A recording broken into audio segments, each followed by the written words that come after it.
Good morning. Good morning and welcome to the Unitarian Universalist Congregation of Greater Naples. My name is Tony Fisher. I serve this congregation as its minister. Welcome to you who are joining us live this morning, or any of you who are joining us after the fact, perhaps. Any way you join us is a wonder for us, and you are very welcome. I want to thank Stu Shelton for the wonderful opening music this morning from Pat Metheny. If you don't turn on early to listen to the intro, the musical intro, and see the slides, then that would be a wonderful way to sort of center down. So welcome, thanks Stu. As always, we're grateful for Daniel Goodset handling our AV and John Forsyth. This morning we'll be graced by the mellow tones of Steve Espinosa singing, so we're grateful for that, and especially grateful for our very talented worship associate this morning, Joanne Husky. Good morning, and welcome to the Unitarian Universalist Congregation of Greater Naples, and happy Mother's Day. My name is Joanne Husky, and I am your worship associate this morning. As Tony said, whether you're watching us live this morning, we want you to know that you can speak with other people who are with us today on the chat on your screen, or if you're watching us later in the week, we want everyone to know that you are welcome here. Ours is a welcoming community, freely seeking spiritual and intellectual growth. We strive to create a larger community of peace, justice, and love. If you've joined us since the pandemic and maybe are interested in getting on our mailing list, there is a lot happening in this wonderful congregation. You can contact us by checking our website or by writing to our office at uunaples.org. There's a lot going on here, even during this time of separation.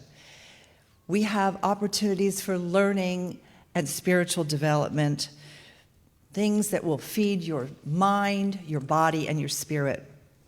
You can also check out our virtual coffee hour Facebook page, UUCGN Virtual Coffee Hour Facebook page, if you'd like to communicate with other members of our congregation in a more informal way. Here are just a few of the activities you may want to try out.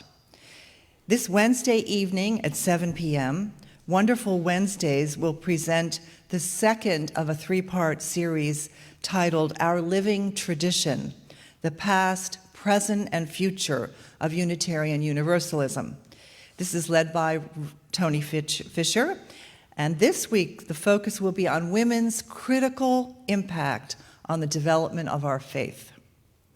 On Saturday, May 22nd, you can meditate and create from 12 to 1:30 with Sensei Lori of Zen Arts, Florida. You can do yoga on Zoom every day from 12 to 1 with Lois. And there is Art in the Garden, which will meet May 28th from 10 to 1, where you can draw or paint plein air. Also on May 13th, the UU Book Club will have its annual book share, where you might want to share some of the books you've discovered over the past year.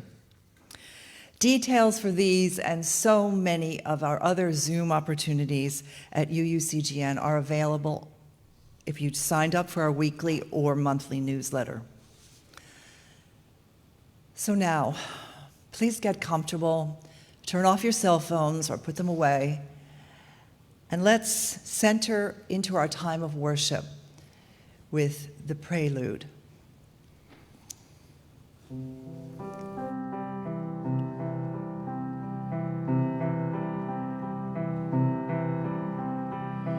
If we only have love, then tomorrow will dawn, and the days of our years will rise on that morn.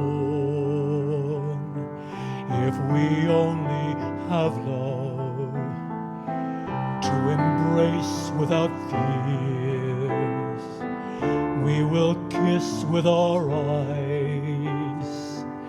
We will sleep without tears. If we only have love, with our arms open wide, then the young and the old will stand at our side. If we only have love, love that's falling like rain, then the parched desert earth will grow green again. If we only have love for the hymn that we shout, for the song that we sing, then we'll have a way out. If we only have love, we can reach those in pain. We can heal all our wounds. We can use our own names. If we only have love, we can melt all the guns and then give the new world to our daughters and sons. If we only have love, then Jerusalem stands, and then death has no shadow. There are no foreign lands. If we only have love, we will never bow down. We'll be tall as the pines, neither heroes or clowns.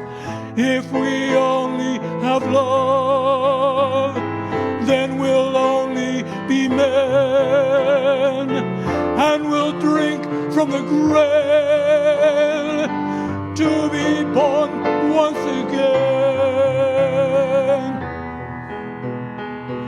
Then with nothing at all but the little we are, we'll have conquered all time, all space, the sun and the stars.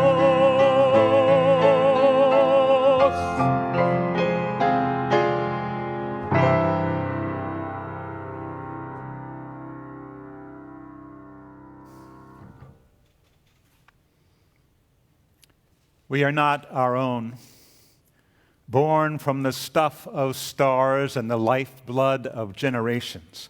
We are part of a continuous web of creation. We are not alone. Though the path be uncertain and the journey hard, others are there to guide us on our way. We are held in love despite our differences. Because of our differences, hands and hearts reach out in loving kindness. Let us be glad for one another and for this time together. Let's join in saying our chalice lighting response that you'll see on your screen. In the light of truth, the warmth of community, and the fire of commitment we gather this day, may the flame we now kindle be to us a symbol of the unity we seek.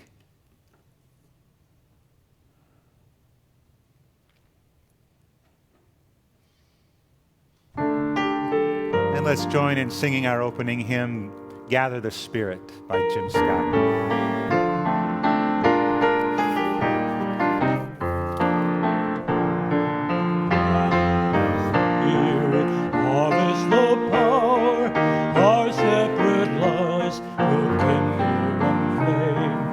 Witness the mystery of each hour. Our trials in this light appear all the same. Gather in peace, gather in thanks, gather in sympathy now and then. compassion and strength, gather to celebrate once again. Gather the spirit of heart and mind, seeds for the sowing are now laid in store. Nurtured in love and conscience refined, with body and spirit united once more. Gather in peace, gather in thanks, gather in sympathy now and then. Gather in hope, compassion and strength, gather to celebrate once again. Gather the Spirit knowing in all, drawn by the moon and fed by the sun. Winter to spring and summer to fall, the chorus of life resounding as one. Gather in peace, gather in thanks, gather in sympathy now and then. Gather in hope, compassion and strength, gather to celebrate once again.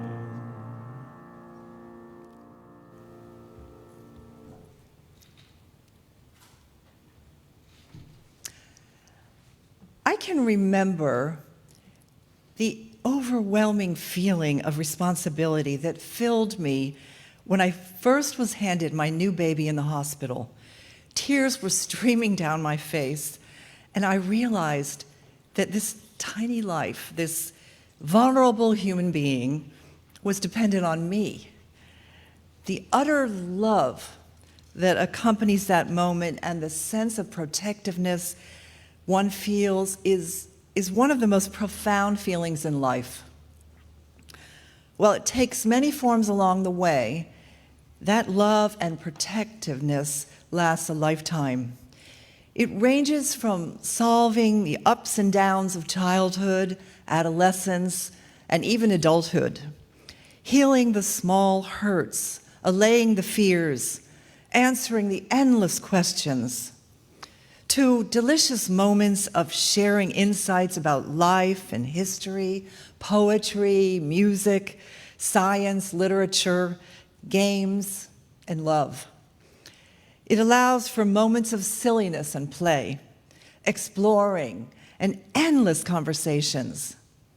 It means counseling and guiding our children through confusing, scary, and tough times, all the while knowing that it matters so much what and how we say things. Your very presence alone can make all the difference in the world. I'm so glad I spent that extra time walking my children to school, teaching them the games I love, helping them sing and play music, reading to them and telling them stories. And thank God I made those birthdays and holidays and family gatherings joyous events that we will always remember. Encouraging my two children to be compassionate, to give back to their community, has resulted in two really wonderful adults who are kind and thoughtful and making the world a better place. I am so proud of who they have become. Also, I feel so blessed because I still have my own mother, who is almost 97 years old. She's been my rock for my whole life. The world feels right when she is near. And even now, in her humble, feeble state, her very smile fills my body with happiness. She keeps me grounded, and we both know that. Today, let's think about all the mothers who have suffered through this last year of COVID, who have had to care for and homeschool and guide their children, often while working remotely and keeping their families going, despite lockdowns and economic woes. They are the true heroes. Let us also honor all of those who choose not to be mothers and those unable to have children for biological or health reasons. We hold in our hearts those who grieve for a lost child and those who never knew their birth mother. Let us think of all the mothers around the world who protect their children from violence, hunger, war, fear, who hold their little hands and wash their little faces and kiss and love their children in the face of danger and woe, whose bodies might mean the very difference between life and death for their children. Today, we honor them. While not all women are mothers, every one of us, luckily, has had a mother who influenced who we are today. They influenced us. Now, fathers, of course, are wonderful in so many ways. Yet, far too often, mothers carry the burden of being both father and mother to their children. The responsibility of motherhood is enormous. It's been shown over and over that supporting a woman means she will nurture not only her children, but her family, her village, her community, and sometimes even her nation.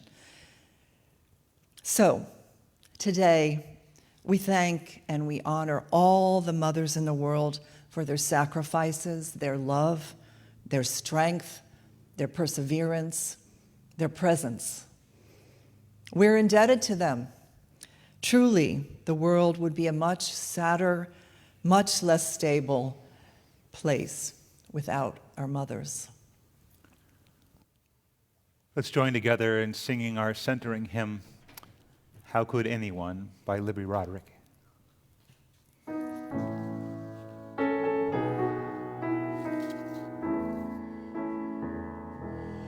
How could anyone ever tell you you're anything less than beautiful? How could anyone ever tell you you were less than whole? How could anyone fail to notice that your loving is a miracle? How deeply you're connected to my soul. How could anyone ever tell you you were anything less than beautiful? How could anyone ever tell you you were less than whole? How could anyone fail to notice that your loving is a miracle?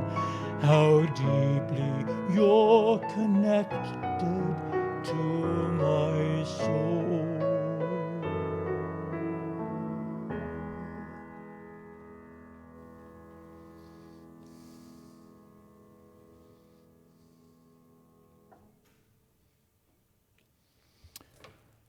On this day when we celebrate those who love and nurture us through our lives, whether present physically or not,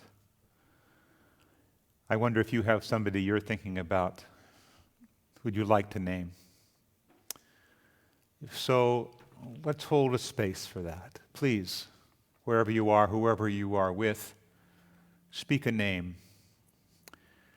Speak of someone who has cared for you or for whom you care. Speak of someone who is struggling or who is bubbling with joy.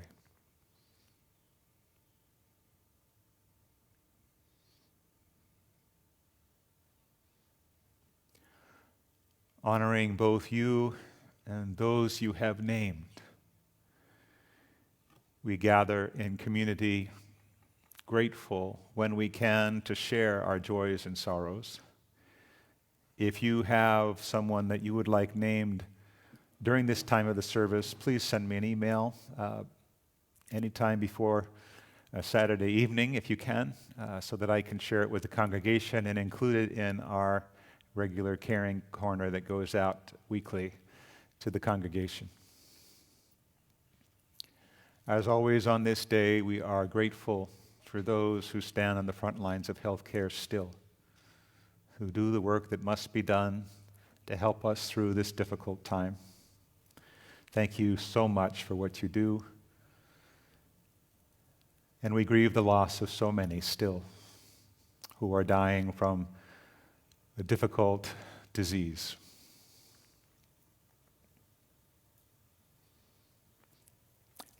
Let's center ourselves for this meditation from the Reverend Dr. Yvonne Seon.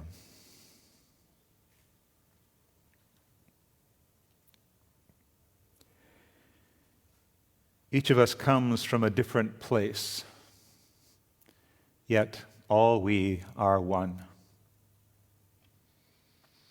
We carve for ourselves our own unique space, yet all we are one. We learn how to speak, eat, dress, cook, play in different ways. Of common homeland we have not a trace, yet all we are one. We kill, maim, and harm one another with no thought for the greater good. We forget our oneness and the grace that binds us, yet all we are one.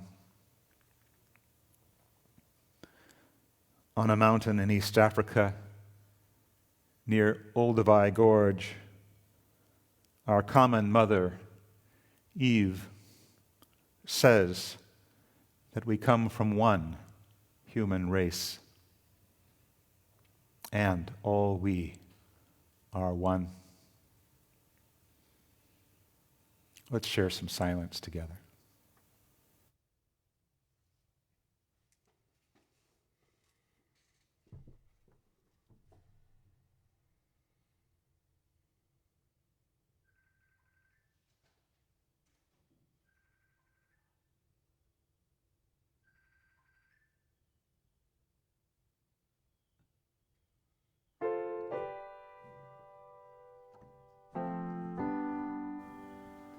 There's a place for us, somewhere a place for us, peace and quiet and open air, wait for us somewhere.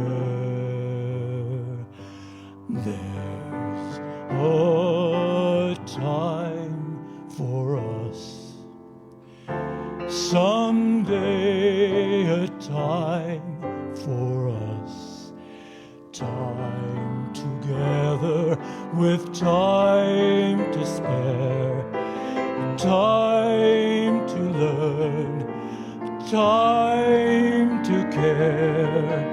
Someday, somewhere, we'll find a new way of living. We'll find a way of forgiving somewhere.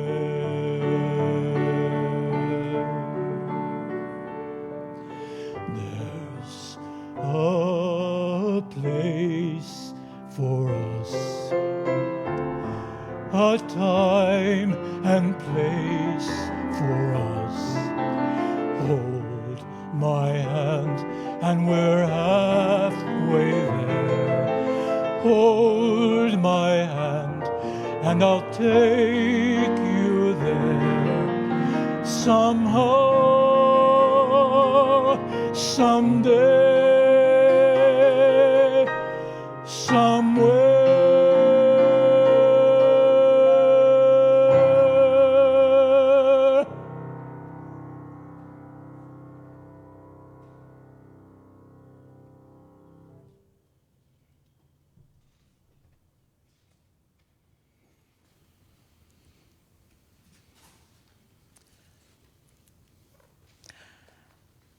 At the beginning of March 2020, The world came to a halt. We were told to socially isolate to protect ourselves from the virus. Suddenly, all travel stopped. So did going out to concerts and sports events, restaurants, and even to the store. We could no longer meet our friends or visit our family members. We passed each other on the sidewalk, cautiously with masks on, barely trusting each other. This odd new normal really jarred us. At first, I thought it would be a good time for soul searching, for figuring out who I really am and what I want to do with my life. I began to appreciate the quiet times and the slowed pace. I meditated, and it took time to notice nature in a new way. I dove into projects I had wanted to tackle for ages: writing, reading, cleaning out my closet, playing music, losing weight, exercising. Ironically, though, after a very short while, I, like so many of you, realized I missed people. I wanted to connect with my friends. I felt the need to collect my people. In fact, I realized more than ever that I couldn't live without them. I needed to see them and talk with them. Thank God Zoom was there, and we had it when we needed it. I took to Zoom like a maniac. My extended family of 23 people set up a regular monthly Zoom call. I set up regular Zoom calls with my friends from high school, from college, from graduate school, and even from my old neighborhood where I grew up. I connected with people I hadn't talked to for over 30 years. I arranged a regular Zoom book group with my friends from Washington, a cocktail hour with my friends in my condo, and regular discussion groups with my friends from Kenya and Taiwan. I ran Zoom leadership training calls with girls from Pakistan and India, and I did over 18 speeches on Zoom about women's leadership and suffrage. I worked hard to get out the November 2020 vote, all on social media. And certainly, not least of all, I worked to help Tony make our virtual Sunday services interesting and alive, trying to stay connected to all of you. In this time of isolation, I was so busy, I literally zoomed out. I know I'm not alone. So many people all over the world have connected in amazing and creative ways over the past year and throughout this pandemic. Many people hold regular Zoom coffee hours, share music and art on Zoom, hold office meetings and conferences. Families who may not have gathered together for ages are reaching out regularly on Zoom. Grandmas Zoomed their grandchildren daily. Businesses struggled to maintain that team bonding by using social media and having classes and conferences. All of this was done virtually. So what did we learn? We learned that we humans need each other to be fully human, to explore ideas, to think, and to show our love and compassion for one another. We learned that being together in whatever way we could is so much better than being alone. We learned that giving and receiving support is fortifying, satisfying, and soul-fulfilling.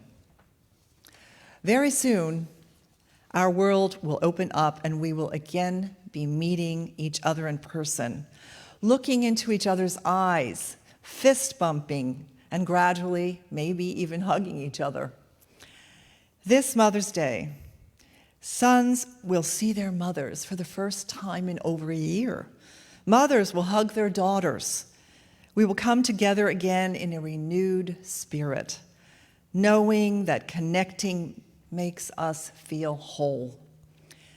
What we found out during this crazy year is that humans are social creatures who flourish in community with each other. Soon, when we are finally able to come together here again, we will rejoice in that human communion that gives us all life.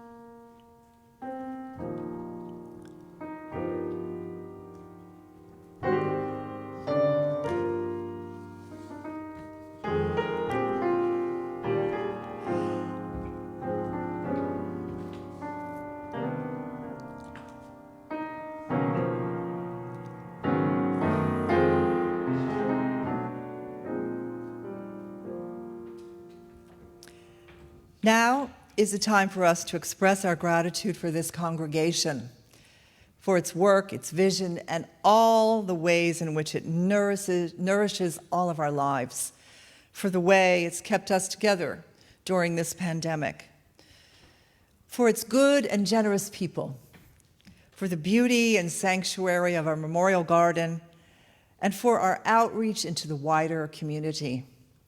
For all of these things, and for the ways that this congregation works its magic in your life, this morning's offering for the ongoing mission will be gratefully received.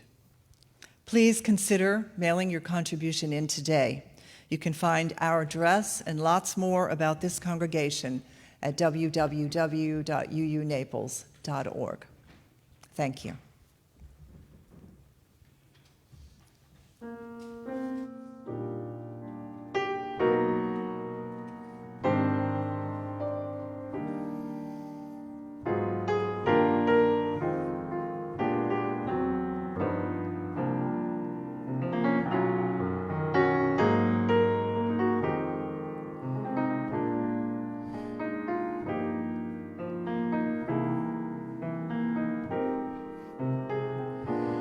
I see trees of green, red roses too. I see them bloom for me and you. And I think to myself, what a wonderful world.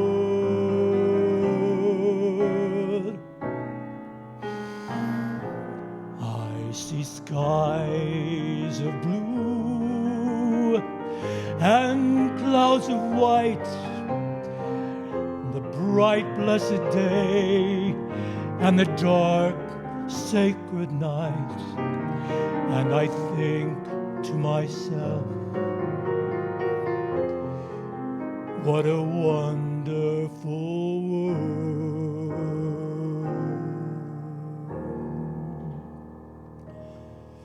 The colors of the rainbow, so pretty in the sky, are also on the faces of people passing by.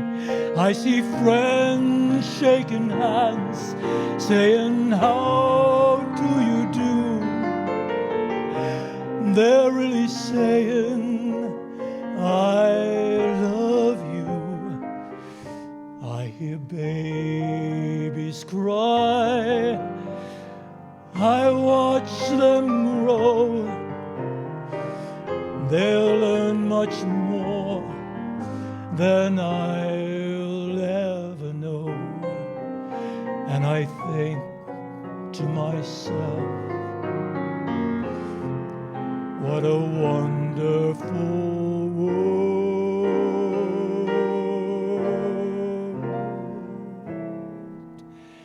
And I think to myself, what a wonderful world.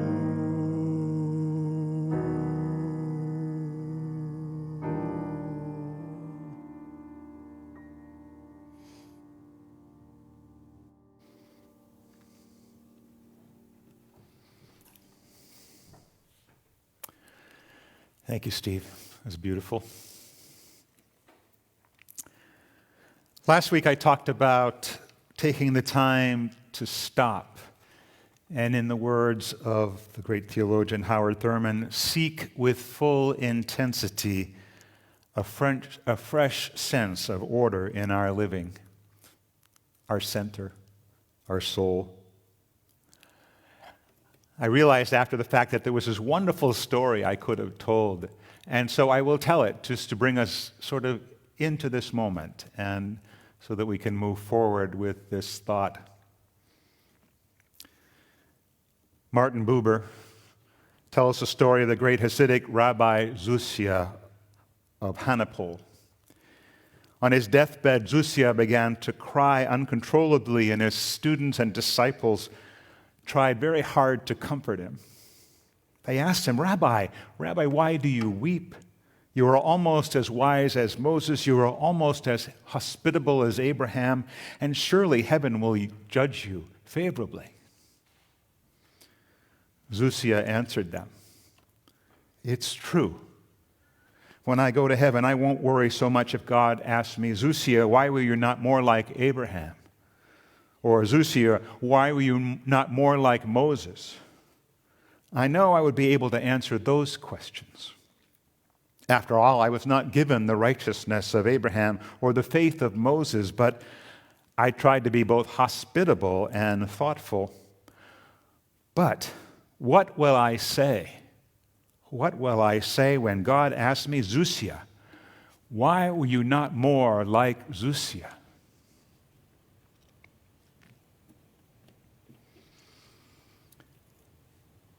Last week we talked about taking the time to let our souls catch up, to rediscover the things that are deepest within us. But that idea of where our center is and where it comes from was left a little bit to be determined last week.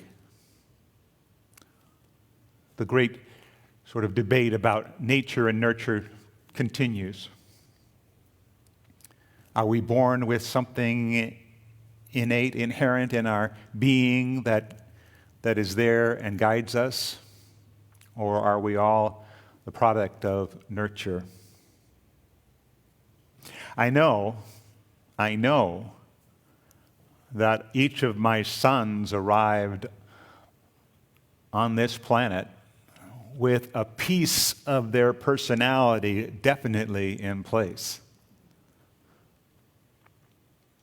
I can see it still. I remember it.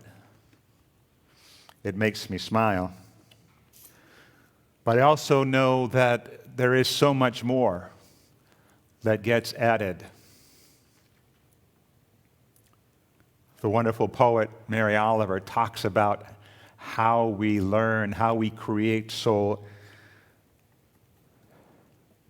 She says, some 10 times a day, something happens to me, some strengthening throb of amazement, some good, sweet, empathic ping and swell. This is the first, the wildest, the wisest thing I know, that the soul exists, and it is built entirely out of attentiveness. We come into this world paying attention to what's around us, to grasping or trying to grasp our surroundings. And if we're fortunate, we are met with love and care. And we know that not everyone is met so. From that moment of our birth, we are works in progress through to our death. Adding, pairing, editing, being attentive, and then adding, pairing, and editing again and again. And our ability to cope and move forward is based on what we have experienced. Perhaps a bit of what is at our core, but what we have experienced, how we have learned to process, what support we've been given, what resilience we have, what reserves are there.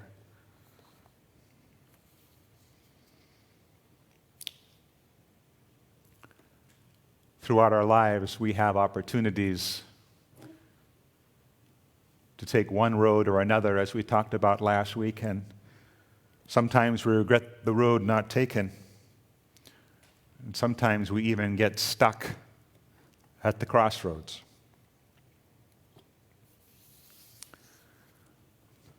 The great psychoanalyst Erik Erikson and his wife, also a psychoanalyst, Joan Erickson, developed a theory, or at least a tool for understanding our progress through life from infancy to maturity. 8 stages of psychosocial development, which both blended our own inner workings, either what is there at the beginning or how we grow from our experience, and how we interact with the greater world. From infancy through early childhood, and from preschool to school age, from adolescence to young adulthood, middle adulthood, and maturity. Each of these stages met for each of us at different times in our lives creates or provides a tension that needs resolution one way or the other. To trust the world or not to trust the world. To feel a sense of autonomy or a sense of shame or doubt. To be an initiative, to have some initiative in your life, or to work from guilt.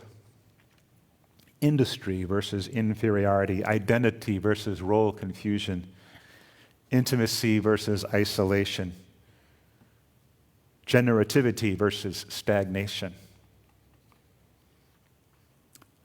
We go through these stages at different times, at different rates. Some get stuck early on without the support they need. Some move forward rapidly.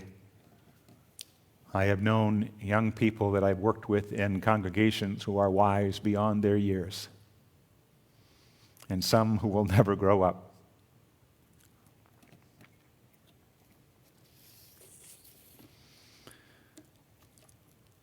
Erikson, the two Eriksons, emphasized the psychosocial aspect of this, that it is both internal and external. The internal cannot exist alone.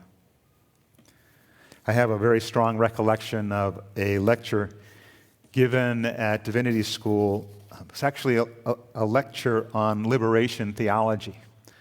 And a wonderful lecturer, Benjamin Valentin, was visiting the class, talking to us about that.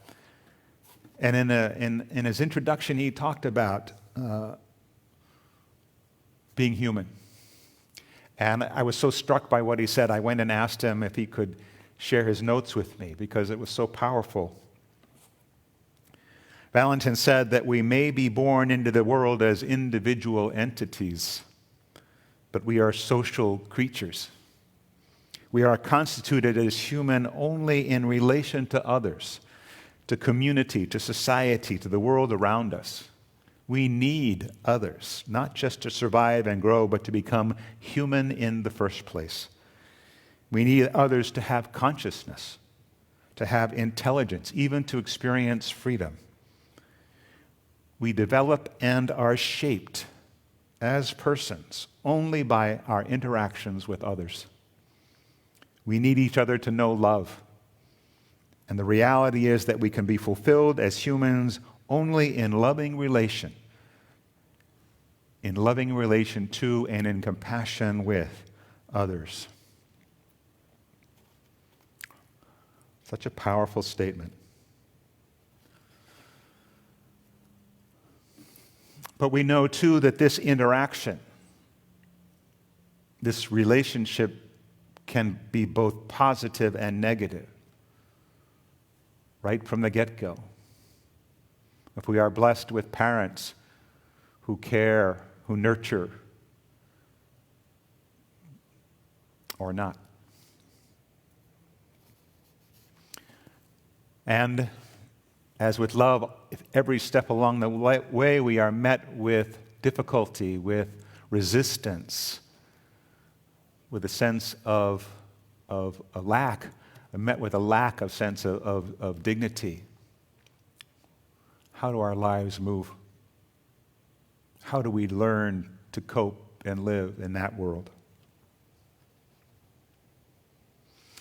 Each of us over this past year, as Joanne talked about, have experienced something of that lack as we've been isolated from one another, and certainly where we've had the ability to reach out and connect, we've been fortunate.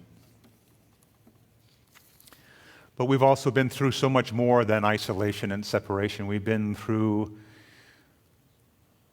a very anxious time, a time of terrible fear and anxiety about not only ourselves and our health, but our nation and where it's going, our sense of the environment, of our human relations with one another and with people who are considered other. Kathy Griffith sent me a wonderful essay this past week by John Pavlovitz. If you haven't read or heard John Pavlovitz, he's a pastor, a writer, an author. Just a wonderful way to sort of share ideas and understanding. He talks about being an observer of stories and talks about what he's observed us as a society going through this past year and maybe this past 4 years. He talks about it not being outrage, though that is there. It isn't anger, while that's familiar territory for those of us whose eyes have been opened to the ugliness, he says. It isn't grief. We've collectively and individually mourned for years. Pavlovitz thinks that what we're experiencing as a society is exhaustion. And with exhaustion comes an emotional weakness that we really can't afford. Coping with the accumulated scar tissue created when we absorb more and more bad news. This exhaustion is natural. We get worn down, each of us individually in our own lives, with our own losses, and yet we are experiencing this collectively. So what do we do, John asks? What do good people do when sickened by cruelty and greed, by constant pounding? And his message is the same as my constant message. We come together. We join with others who know goodness, who experience one another with love. This community is an elixir for the soul. We not only need one another, but we shape one another. We get to learn from one another if we can let go our fears. Even in our advanced age, we watch, we find role models, we change, we pay attention, we add, we subtract, we edit, we stay together. None of us are experts at this. We've all been hurt and can easily pass those hurts along to others. And unless we can find a new way of living, as Steve sung this morning, a new way of forgiving, we will continue to feel exhausted.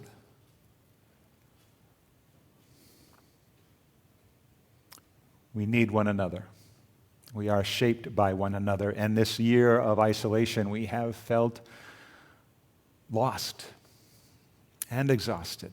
and fearful. And it's time for us to come back together, as we will over the next few months.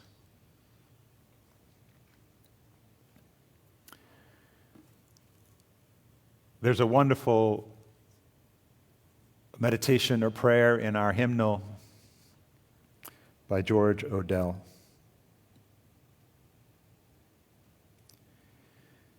And I'll end with that. We need one another when we mourn and would be comforted, when we are in trouble and afraid, when we despair in temptation and need to be recalled to our best selves again. We need one another when we would accomplish some great purpose and cannot do it alone. In the hour of our success, when we look for someone to share our triumphs, and in the hour of our defeat, when with encouragement we might endure and stand again. We need one another when we come to die and would have gentle hands prepare us for the journey. All our lives we are in need, and others are in need of us, if we only have love. We shape one another. We need one another. We need one another to endure, to make it through, to continue to change and grow and be nurturers for the next generation, leaving our legacy for them, our legacy of love for them and for generations beyond.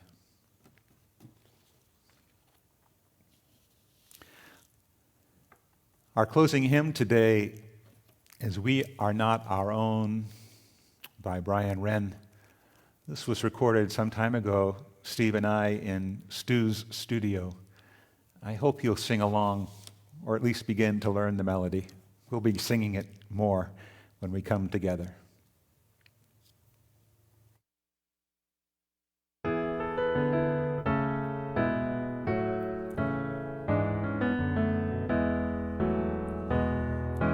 We are not our own, earth forms us, human leaves on nature's growing vine, fruit of many generations, seeds of life divine. We are not our own, earth names us, past and present, people near and far, family and friends and strangers show us who we are. And if love's encounters lead us on a way uncertain and unknown, connections we have made uplift us. We are not alone. Therefore let us make thanksgiving, and with justice willing and aware, give to earth and all things living liturgies of care.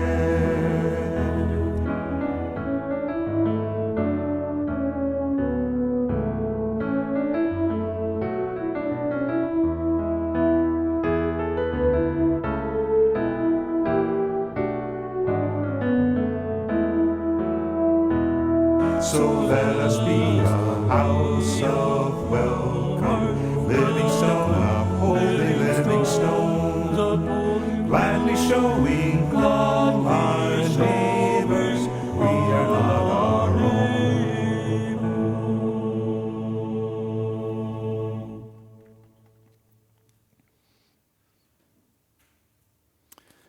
We are not our own. We are of each other. Go out into the world in peace. Have courage. Hold on to what is good. Return to no person evil for evil. Strengthen the faint-hearted. Support the weak. Help the suffering. Honor all beings. And have a wonderful day.